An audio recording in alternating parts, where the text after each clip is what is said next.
Bueno, buenas tardes a todos. Para la ponencia uno hay tres preguntas. Eh, una es un comentario pregunta, pero vale bien la pena.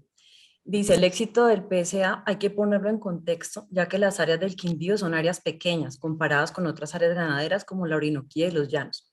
Así que todavía es un instrumento que tiene limitaciones en lo técnico y en lo financiero. Presenta como ejemplo una hectárea de un silvopastoril en ronda es de 7 millones por hectárea, es decir, implementar eh, este sistema cuesta 7 millones de pesos por hectárea, mientras que otra persona indicaba que le podían pagar por el PSA 400.000 pesos por hectárea, digamos en este caso acotemos al año. Entonces es como un elemento que muestran pues de qué incentivo tiene reconvertirse la ganadería si esas son las cuentas. La segunda pregunta, dicen los PCA, ¿cómo se ha aplicado un plan de familias guardabosques? Es decir, un reconocimiento económico a familias residentes en áreas de interés ambiental. Y la tercera pregunta dice, ¿qué mecanismo de articulación recomienda para establecer una alianza público-privada que permita una sostenibilidad de los recursos para PSA y qué indicadores se deben priorizar para promover y divulgar para mantener el interés de los financiadores? Este es como este tipo de plataformas o mecanismos de administración de recursos de distintas fuentes públicas y privadas. Esas serían las tres preguntas para Lina. Bueno, Gracias, Adolfo, Ana. doy paso y después las otras, ¿cierto? Sí, está bien, porque así le damos oportunidad a la profe Lina de hacer sus aportes Sí, son preguntas en este difíciles, momento. ¿no? Y mil gracias a los asistentes. Quiero ver quién fue la persona que hizo lo de... ya. Carlos Alape, mil gracias por esa pregunta porque creo que apuntas hacia una de las limitaciones más grandes que tienen los PSA y es el monto del pago, ¿no, Stephanie? Ahorita me imagino que vas a hablar de eso. Y en muchos de los espacios donde he hablado de PSA, siempre que muestro los rangos de pago que plantea el COMPES, la gente se desinfla un poco, porque son unos pagos muy pequeños comparados a todas las inversiones que hay que hacer. Entonces creo que esa es una limitación muy grande y más bien yo invitaría a que pensemos desde el ministerio, desde COMPES, desde los implementadores, qué maneras se pueden implementar para superar esas barreras en la adopción de esquemas silvopastoriles que son costosos, ¿no? Entonces realmente el incentivo de pago por servicio ambiental, y esto pasa en el mundo entero, ¿sí? No cubre por completo los costos de adopción, ni va a ser nunca un ingreso completo para las familias, como de pronto sí puede pasar esto, y me estoy yendo a la pregunta 2 en el caso de PSA de guardabosques.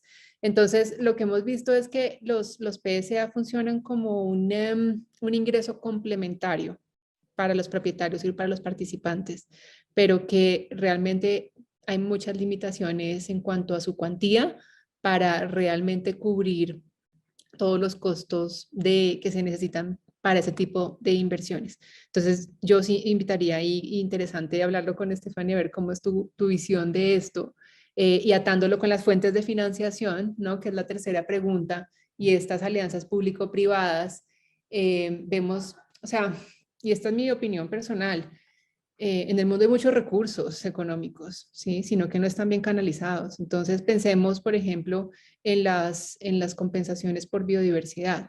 Pensemos en los mercados de carbono.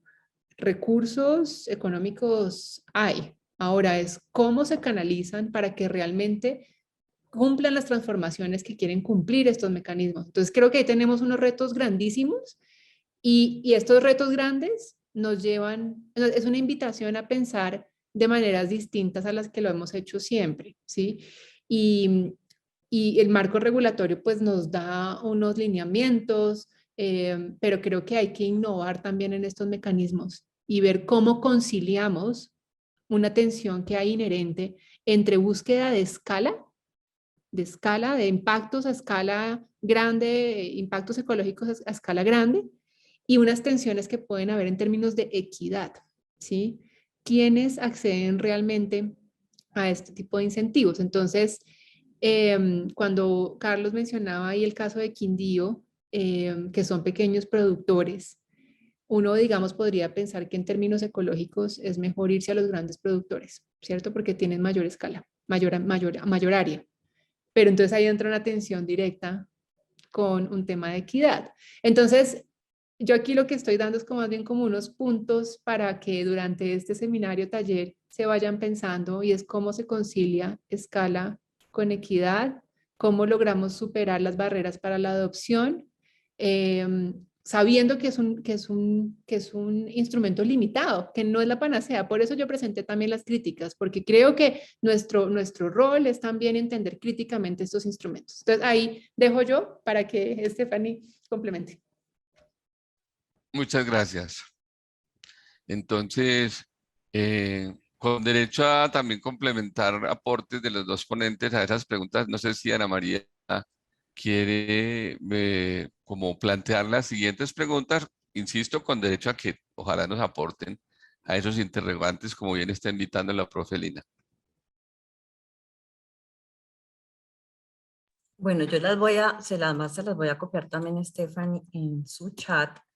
Me disculpan que como no soy nueva en esto de compilar preguntas por aquí, no tomé los nombres.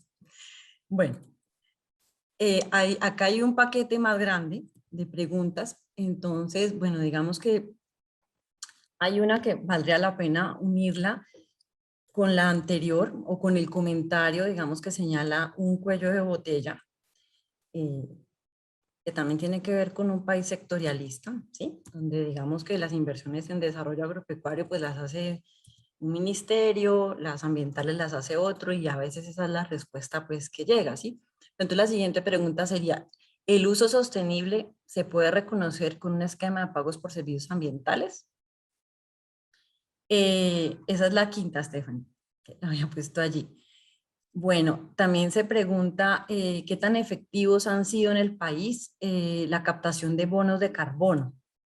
Supongo que obedece como una de las primeras diapositivas que presentó Luis Fernando Espino. Tercera pregunta, cuando se habla de ocupantes de predios en áreas de páramo, como por ejemplo, en áreas de páramo, por ejemplo, ¿cómo se certifica legalmente esta figura, conociendo que las tierras en páramo son por lo general baldíos de la nación? Cuarta pregunta, el establecimiento de pagos por servicios ambientales con los recursos del artículo 111 de la ley 99 por parte de los municipios, se puede hacer así, que si se puede, digamos, implementar un pago por servicios ambientales con los recursos que tienen las entidades territoriales municipales del artículo 111, aun cuando tengan disponibilidad de predios con interés hídrico para compra. Creo que pues lo que pregunta ahí es que si yo tengo unos predios seleccionados ya para compra con ese mismo recurso que se puede usar para compra o para PCA, si lo puedo considerar y pagar PCA. Bueno, la quinta pregunta, ¿existe alguna experiencia exitosa de PCA cultural diferente a lo que están avanzando con las comunidades indígenas que mencionaba Luis Fernando? La sexta pregunta, ¿cómo se accede al impuesto al carbono? Dice FSP. Bueno, la séptima pregunta, para acceder a las financiaciones de cualquiera de estas fuentes, ¿se realizan convocatorias abiertas o cómo se accede a ellas? ¿Cuáles son las obligaciones tributarias que se desprenden de un acuerdo de PSA?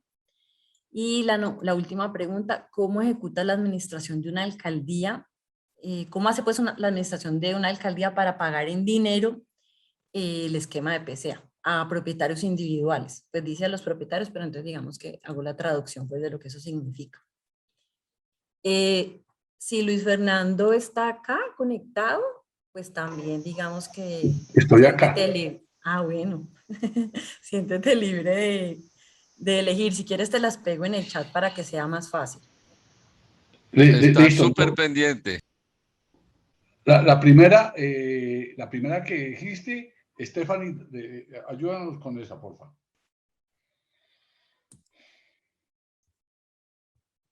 La primera es la de páramos, ¿no? ¿Eso? Es un No, cuestionario. no, la primera era la que estaba relacionada con...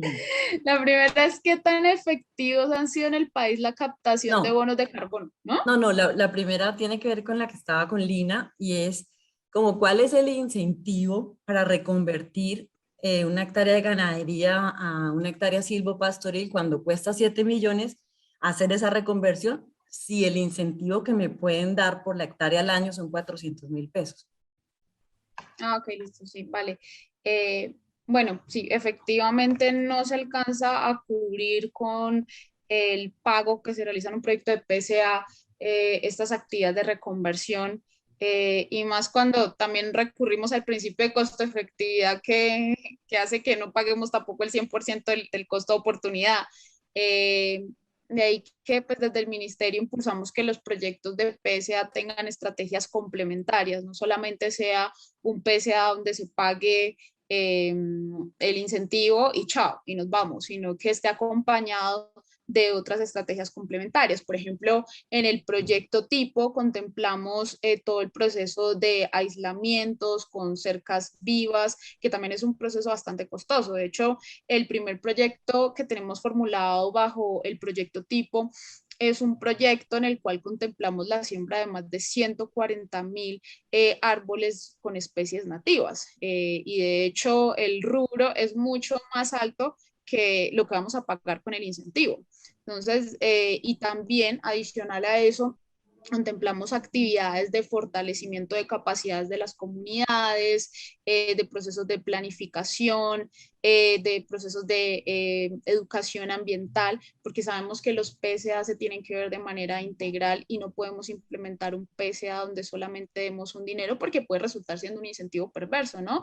Podemos cambiar pues esa lógica de conservación y esas motivaciones que tienen las personas para conservar. De ahí que es muy importante que lo combinemos con estas actividades complementarias y bueno, pues en el tema económico definitivamente pues el PCA tienen unos tiempos limitados y pues más con los recursos que tenemos y las vigencias es muy difícil que tengamos proyectos de PCA a largo plazo y bueno, pues tampoco podemos garantizar un PCA infinito, también pues tenemos que garantizarles pues a estas familias que tengan unas alternativas y de ahí que es muy importante que se pueda financiar ya sea pues con otros recursos, en el caso pues de los proyectos de Sistema General de Regalías pues podemos incluir estas actividades de instalación de cercas, de fortalecimiento para que todas estas capacidades queden en estas familias y después de que retiremos el incentivo puedan seguir haciendo un uso sostenible de la biodiversidad y poder tener pues una calidad de vida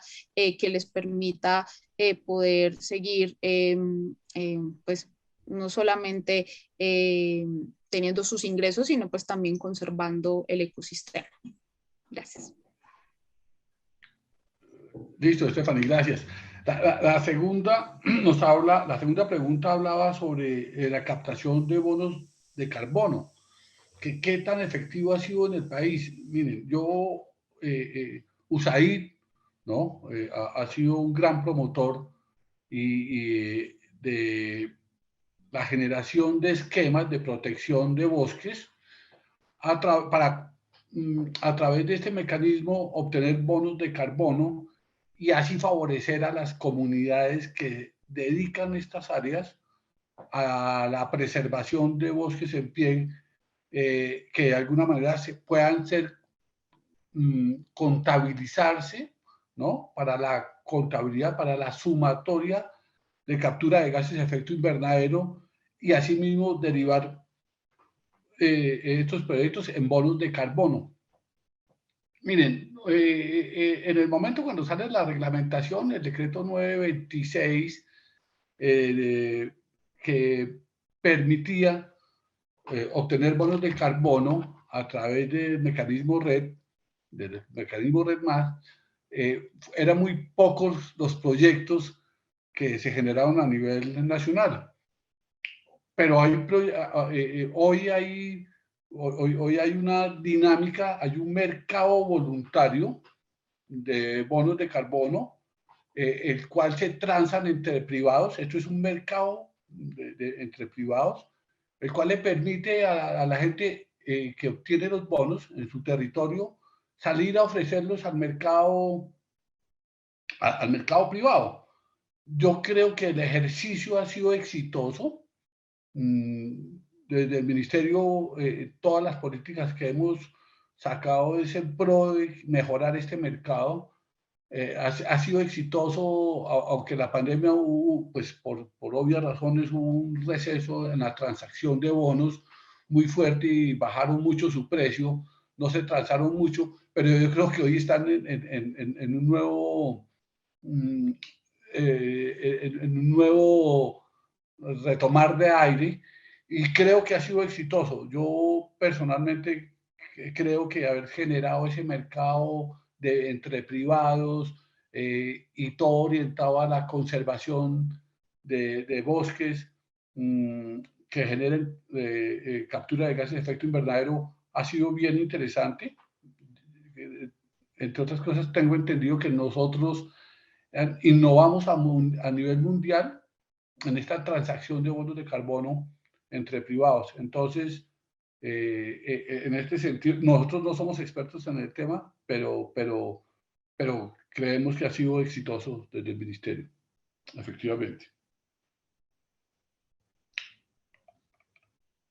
Hay otra pregunta que nos habla sobre el establecimiento de PSA con los recursos del artículo 111 de la ley 99 por parte de los municipios, que si así tengan disponibilidad de predios con interés hídrico para la compra. No, miren, esta es una decisión de los municipios.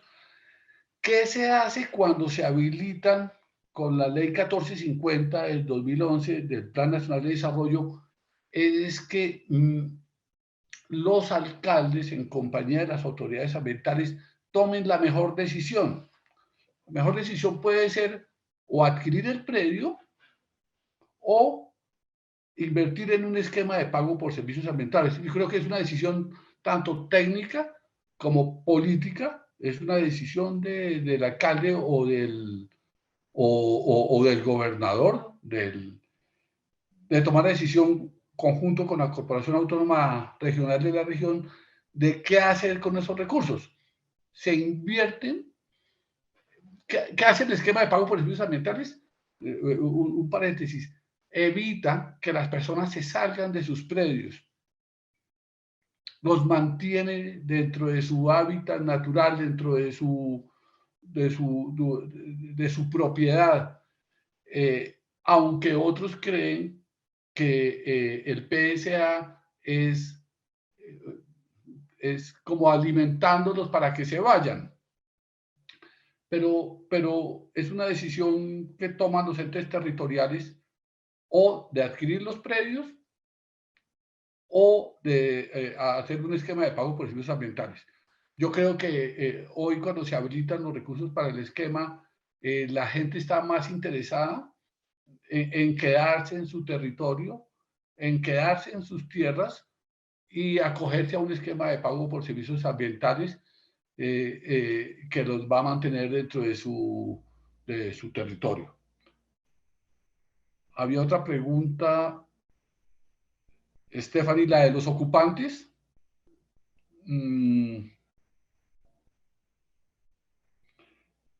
Cuando se habla de ocupantes de predios en áreas de páramo, ¿sí? Que cómo se certificaban legalmente. Y hace el que pregunta hace una precisión diciendo que los predios de interés hídrico para compra, no para que baldíos de la nación, tierras en páramo son baldíos de la nación. Ustedes saben que no todos, te dejo esa pregunta a ti, Stephanie, pero no todos los baldíos son de la nación. No todas las tierras que están en páramo son baldíos de la nación. Complementame, Stephanie, por favor, con esa. Sí, sí, exacto. No todas las áreas en páramo son baldíos de la nación. Sin embargo, en el caso de los ocupantes, se puede obtener el certificado de que son ocupantes de buena fe. Sin embargo, no pueden haber estado ocupando esos predios después del 25 de mayo del 2017, que es cuando se expidió el decreto ley 870. Sin embargo, vale la pena aclarar que en los que son baldíos inadjudicables de la nación que corresponden a reservas de ley segunda tipo A, en este momento pues está trabajando con el programa de contratos de conservación natural para precisamente poder otorgar esos derechos de uso, y después de que tengan estos derechos de uso, ya se pueden implementar proyectos de PSA y estas familias podrían ser beneficiarias. Lo importante es recordar que la norma establece que los beneficiarios del PSA pueden ser propietarios, poseedores o ocupantes de buena fe exenta de culpa. Bueno, acá nos hace Muy una pregunta bien. de cómo se accede a recursos del impuesto al carbono, me imagino, porque dice cómo se accede al impuesto al carbono. Hoy nosotros el impuesto al carbono lo maneja realmente la alta consejería, y ellos hacen proyectos a través de la Agencia de Renovación del Territorio. Entonces, hoy nosotros, digamos, tenemos un acceso a los recursos y con esos recursos financiamos algunas actividades que están enmarcadas en el artículo 223 de la ley 1819. Entonces, yo creo que se accede mediante algunas convocatorias, pero básicamente hoy los recursos que maneja el impuesto al carbono los maneja la Alta Consejería para la Paz en proyectos sostenibles, como nos dice la ley. ¿Cuáles son las obligaciones tributarias que cuando se firma un acuerdo de pago por servicios ambientales? Definitivamente la única que tenemos establecida clara a nivel nacional es la renta, porque estos ingresos son generadores de renta, y si llegase el beneficiario a declarar renta, tiene que declarar estos ingresos que son sujetos de renta. ¿No